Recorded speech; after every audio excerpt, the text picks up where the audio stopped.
आज मैं तुमसे एक बात शेयर करना चाहती हूँ जो ऑनेस्टली अगर तुमने समझ ली ना तो तुम्हारी लाइफ सीरियसली लेवल अप हो जाएगी। देखो, अगर तुम्हें सेल्फ कॉन्फिडेंस बिल्ड करनी है, अपने आप को अपग्रेड करना है और लोगों को स्मार्टर वे में डील करना है, तो तुम्हें एक चीज समझनी ही पड़ेगी, ह्यूमन साइकोलॉजी, ह्यूमन नेचर और ह्यूमन हिस्ट्री। क्योंकि जब तुम ये समझने लगते हो कि इंसान ऐसे बिहेव क्यों करते हैं, तो तुम ऑटोमेटिकली लाइफ में स्मार्टर, पीसफुल और ज़्यादा कॉन्फिडेंट बनने लगते हो। जितनी तुम्हारी सेल्फ अवेयरनेस बढ़ती है, उतना ही तुम्हारे एक्शंस, तुम्हारी चॉइसेस और तुम्हारी पर्सनालिटी पावरफुल होती चली जाती है। और पता है सबसे सरप्राइजिंग बात क्या है? जब तुम लोगों को समझना सीख जाते हो, उनके रिएक्शंस, उनके इंटेंशंस, उनके इमोशंस, तो तुम उनसे इमोशनली हर्ट या ट्रिगर नहीं होते। तुम उनकी बातों को पर्सनली नहीं लेते। तुम उनके एक्शंस को एक लॉजिकल, साइंटिफिक एंगल से समझ पाते हो। रिसेंटली मैंने खुद 48 लॉस ऑफ पावर ये बुक पढ़ी है और आज की वीडियो में मैं कुछ ऐसे लॉज शेयर करने वाली हूँ जो मुझे लगता है तुम्हें ज़रूर पता होना चाहिए। और सच बताऊँ, मुझे लगता है हर किसी को ये बुक पढ़नी चाहिए, क्योंकि ये सिर्फ पावर के बारे में नहीं बल्कि इंसानी बिहेवियर, साइकोलॉजी और स्ट्रैटेजी को डीपली समझने का एक तरीका सिखाती है। ये बुक लिटरली ह्यूमन बिहेवियर्स का एक्सरे मशीन है। इसमें पावर, साइकोलॉजी, स्ट्रैटेजी और मैनिपुलेशन तक सब कुछ ब्रेक डाउन किया गया है। हाँ, ये बुक कुछ जगह बैन भी थी क्योंकि ये लोगों को मेंटली शार्प और स्ट्रैटेजिक बनाना सिखाती है। बट लिसन, नॉलेज कभी गुड या बैड नहीं होता। जैसे मनी, पैसे का यूज अच्छा भी हो सकता है और बुरा भी।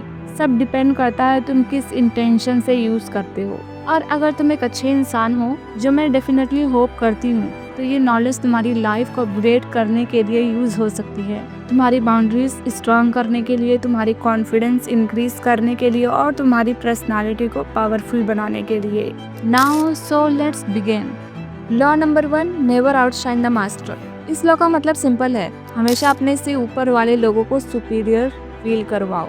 अगर तुम उनके सामने बहुत ज़्यादा कैपेबल, बहुत ज़्यादा एम्बिशियस या फिर बिना ज़रूरत ज़्यादा शाइन करने लगोगे, तो उनकी इनसिक्योरिटीज ट्रिगर हो सकती हैं। और जब पावर पोजीशन में बैठा हुआ इंसान इनसिक्योर फील करता है, तो वो तुम्हें ग्रो करते हुए नहीं देख सकता, वो तुम्हें डाउन करने का तरीका ढूंढने लगता है। ये लॉ हमें ये सिखाता है कि जगह और समय देखकर हम्बल रहना और स्ट्रैटेजिकली मॉडेस्ट दिखना कभी कभी बहुत ज़रूरी होता है, स्पेशली जब सामने वाला पावर पोजीशन में हो। हाँ, लोगों में ईगो होता ही है और ऑब्वियसली तुम्हें अपने अचीवमेंट्स पर प्राउड फील करना चाहिए, लेकिन कभी कभी हार कर भी जीता जा सकता है। तुम अपना ईगो कंट्रोल कर सकते हो, लेकिन तुम किसी और का ईगो कंट्रोल नहीं कर सकते। तो फिर क्यों ना अपना ईगो संभालो और सामने वाले के ईगो को रिस्पेक्ट देकर सिचुएशन को स्मार्टली हैंडल करो। लेट्स एग्जांपल, इमेजिन करो तुम कॉलेज में हो और तुम्हारी एक सीनियर है जो हमेशा ग्रुप डिस्कशन में डोमिनेट करती है। सब उसकी बातें सुनते हैं और उसे लीडर जैसा ट्रीट किया जाता है। एक दिन ग्रुप में करियर और लाइफ डिसीजन पर डिस्कशन हो रहा होता है और तुम्हें भी इस टॉपिक पर काफी अच्छा नॉलेज है। अब यहाँ दो सिचुएशन हो सकती है। नंबर 1, डायरेक्टली आउटशाइन करना। तुम सीनियर की बात बीच में कट कर देती हो, आप गलत बोल रही हो, मैं बताऊं क्या सही है रिजल्ट। सीनियर इंसल्टेड फील करेगी, उसका ईगो हर्ट होगा, वो या तो तुम्हें सप्रेस करेगी या फिर जानबूझकर इग्नोर करना स्टार्ट कर देगी। तुम सही होके भी गलत पोजीशन में आ जाओगी। Number 2, smart and strategic move. जब सीनियर बात कर रही होती है, तुम पहले उसकी एक बात अप्रिशिएट करती हो। हाँ दी, ये पॉइंट आपने बिल्कुल सही बोला। फिर कामली अपनी बात ऐड करती हो। वैसे मैंने एक चीज और पढ़ी थी, शायद ये भी हेल्पफुल हो सकती है। इस मोमेंट में क्या होता है, सीनियर को लगता है कि तुम उसकी रिस्पेक्ट करती हो, तुम्हारी नॉलेज भी हाईलाइट हो जाती है और तुम एक स्मार्ट, मैच्योर पर्सन लगती हो और बिना किसी को इनसिक्योर फील कराए तुम अपना काम निकाल लेती हो। यही इस लॉ का रियल मैजिक है। हर सिचुएशन में जीतना है, लेकिन सामने वाले को हारा हुआ फील नहीं होना चाहिए। Law number 2, always say less than necessary. इस लॉ का मतलब ये नहीं है कि तुम चुप रहने लग जाओ या बोलना ही छोड़ दो। इसका मतलब सिर्फ इतना है, हर बात हर किसी को बताना जरूरी नहीं होता। जितना ज्यादा तुम बोलती हो, उतना ज्यादा तुम अपनी बातों की वैल्यू कम कर देती हो, क्योंकि लोग हर वर्ड को जज करते हैं, कभी गलत समझ लेते हैं और कभी कभी उसी बात को तुम्हारे अगेंस्ट यूज कर लेते हैं। इसीलिए ये लॉ सिंपल सी बात कहता है, कम बोलो पर सोच समझ कर बोलो।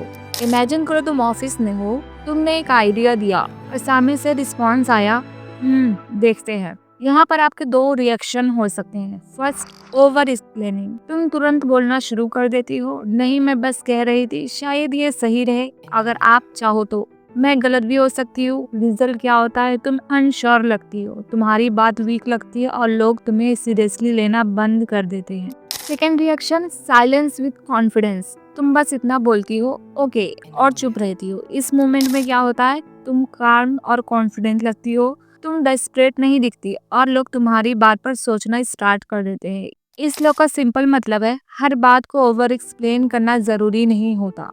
कभी कभी साइलेंस भी एक स्ट्रॉन्ग आंसर होता है। इसीलिए जो भी बोलो, क्लियर बोलो, लिमिटेड बोलो और कॉन्फिडेंस के साथ बोलो, क्योंकि पावरफुल लोग कम बोलते हैं लेकिन जब बोलते हैं लोग ध्यान से सुनते हैं।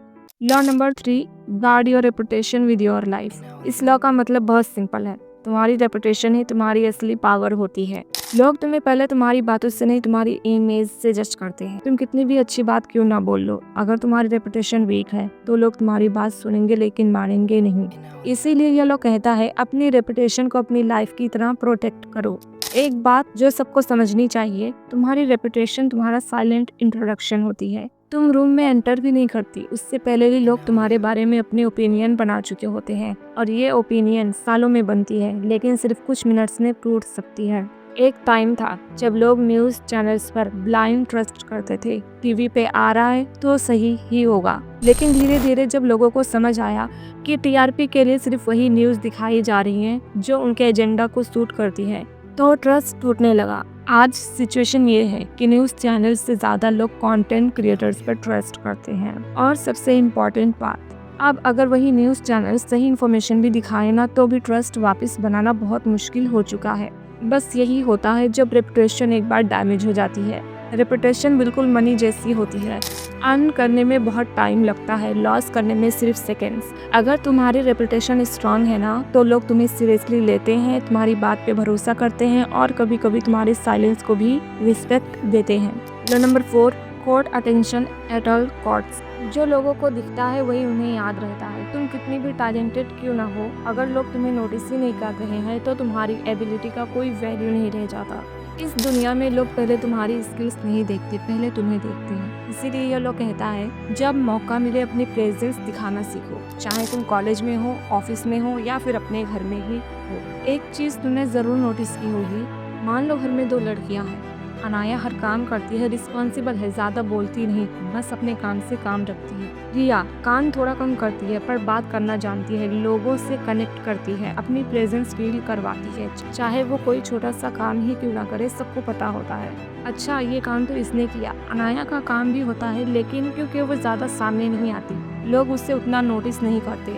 अब ऑनेस्टली बताओ, तुम ज्यादा किसको नोटिस करोगे? ऑब्वियसली रिया को। धीरे धीरे अनाया साइड कैरेक्टर बन जाती है, चाहे वो कितनी ही काम क्यों ना करती हो। इस लॉ का मतलब बहुत सिंपल है। अटेंशन का मतलब ये नहीं होता कि तुम फेक बनो या अननेसेसरी शो ऑफ करो। अटेंशन का मतलब होता है अपनी जगह बनाना।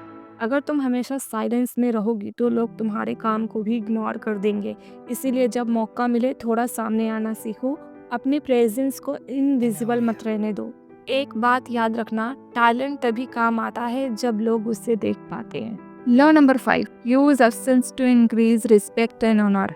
बचपन में कभी किसी चीज के लिए जिद की है? कोई खिलौना जो तुम्हें बहुत पसंद आ गया हो, मम्मी ने मना कर दिया लेकिन तुमने जिद नहीं छोड़ी, 2 दिन तक खाना नहीं खाया और फाइनली वो खिलौना मिल ही गया।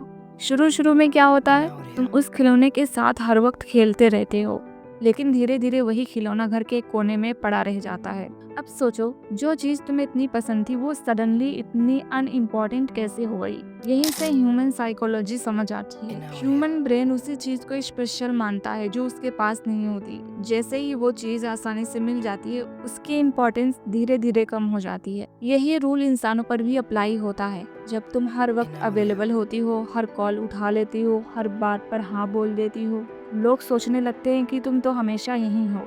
लेकिन जब तुम अपनी लाइफ में बिजी हो जाती हो तब लोग महसूस करते हैं, हाँ इसकी प्रेजेंस इम्पोर्टेंट थी। एब्सेंस का मतलब रूड बनना या इग्नोर करना नहीं होता। एब्सेंस का मतलब होता है अपने वैल्यू समझना, अपनी बाउंड्रीज रखना और अपनी प्रेजेंस को रेयर बनाना। सो रिमेम्बर, जो चीज़ आसानी से मिल जाती है उसकी कदर कम होती है और जो थोड़ी दूर होती है उसकी वैल्यू ज़्यादा होती है। Law number 6, recreate yourself. इस लॉ का मतलब बहुत सिंपल है, तुम्हें हमेशा वही इंसान बन के रहना जरूरी नहीं है जो तुम कल थी। अगर तुम अपनी पुरानी सोच, पुरानी आदतें और पुरानी इमेज को पकड़ के बैठी रहोगी तो तुम्हारी ग्रोथ वहीं रुक जाएगी। इसीलिए ये लोग कहता है खुद को दोबारा बनाना सीखो, अपनी आइडेंटिटी खुद चूज करो। एक इम्पोर्टेंट बात समझो, लोग अक्सर तुम्हें तुम्हारे पास से जज करते हैं, ये तो पहले ऐसी ही थी, इससे चेंज होने का कोई फायदा नहीं। पर सच तो ये है, तुम किसी को प्रूव करने के लिए चेंज नहीं होती, तुम अपनी लाइफ को बेटर बनाने के लिए चेंज होती हो। सोचो, एक लड़की जो हमेशा चुप रहती थी, अपनी बात नहीं रखती थी, लोग उससे लाइटली लेते थे, फिर एक दिन वो डिसाइड करती है कि अब उससे वैसा नहीं रहना है। वो अपनी बॉडी लैंग्वेज बदलती है, कॉन्फिडेंटली बात करना सीखती है और अपनी बाउंड्रीज सेट करती है। सेम लड़की, पर लोगों का बिहेवियर चेंज हो गया। क्यों? क्योंकि उसने खुद को रिक्रिएट कर लिया। रिक्रिएट करने का मतलब फेक बनना नहीं होता, मतलब होता है अपनी वीक वर्जन को इम्प्रूव करना, अपनी लाइफ के नेक्स्ट लेवल के लिए रेडी होना। And remember one thing, books में इन लॉज का सीक्वेंस थोड़ा अलग है, लेकिन यहाँ मैंने इन्हें अपने फ्लो के अकॉर्डिंग अरेंज किया है ताकि तुम इजीली समझ सको। अगर ये वीडियो तुम्हें अच्छा लगा हो या फिर तुम्हें लगता है कि मैं इसमें और कुछ इम्प्रूव कर सकती हूँ तो प्लीज़ कमेंट में ज़रूर बताना। तुम्हारा फीडबैक ही मुझे और बेटर कंटेंट बनाने के लिए हेल्प करता है। आज के लिए इतना ही, मिलते हैं नेक्स्ट वीडियो में। बाय।